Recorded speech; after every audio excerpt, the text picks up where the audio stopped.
Assalamualaikum warahmatullahi wabarakatuh. My name is Datul Hasana, English Education Department di Nulamusa Islamic University. Di video kali ini, saya akan mencoba re-explain materi sosiolinguistik kedua, yakni sejarah, objek kajian, serta ruang lingkup sosiolinguistik. Sosiolinguistik ini lahir dan muncul pada tahun 1960-an, pertama kali dibahas dalam sebuah artikel yang ditulis oleh Thomas C. Hudson dari India. Sosiolinguistik memiliki beberapa poin objek kajian di dalamnya, salah satunya adalah lingkungan sosial yang menjadi tempat di mana komunikasi itu terjadi. Lingkungan sosial yang dimaksud di sini bisa seperti dalam masjid, dalam lapangan yang luas, bisa juga lingkungan sosial seperti di pinggir jalan, perpustakaan, gedung kuliah, maupun di dalam rumah. Contohnya saja seperti ini, ketika kita berada dalam lingkungan sosial perpustakaan. Nih, ketika kita dalam perpustakaan, maka sudah pasti kita akan bicara dengan suara dan gaya tutur bahasa yang lebih pelan. Lain halnya ketika kita berada di ruang lingkup lapangan. Ketika di lapangan, tentunya kita bisa berbicara dengan keras, memberikan dukungan kepada tim yang kita dukung.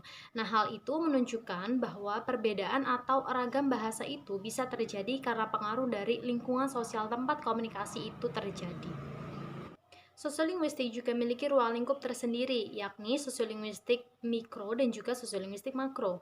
Mikrososiolingüistik lebih erat hubungannya dengan bagaimana seseorang secara individu berinteraksi di dalam lingkup kelompok kecil yang bersifat lebih informal. Sedangkan yang dimaksud dengan makrososiolingüistik ialah interaksi antar kelompok dalam suatu level yang lebih besar. Sosiolinguistik makro ini memahami perbedaan-perbedaan suatu bahasa yang ada di dalam masyarakat yang dipengaruhi oleh jenis kelamin, pekerjaannya, umur atau usianya, ataupun pendidikannya. Contoh sosiolinguistik makro yaitu berdasarkan tingkat pendidikannya. Kelompok orang yang berpendidikan tinggi akan memiliki ragam bahasa yang berbeda dengan kelompok masyarakat yang tidak berpendidikan ataupun berpendidikan rendah nih.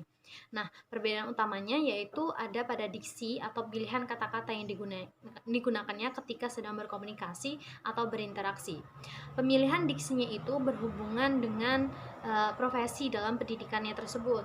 Misalkan, seorang guru, maka diksi yang ia gunakan akan lebih sering mengarah kepada istilah dalam suatu pendidikan atau keguruan. Nah, berbeda halnya dengan kelompok masyarakat yang berpendidikan itu rendah gitu. Maka diksi yang mereka gunakan itu cenderung lebih diksi yang standar atau yang biasa digunakan dalam kehidupan sehari-hari.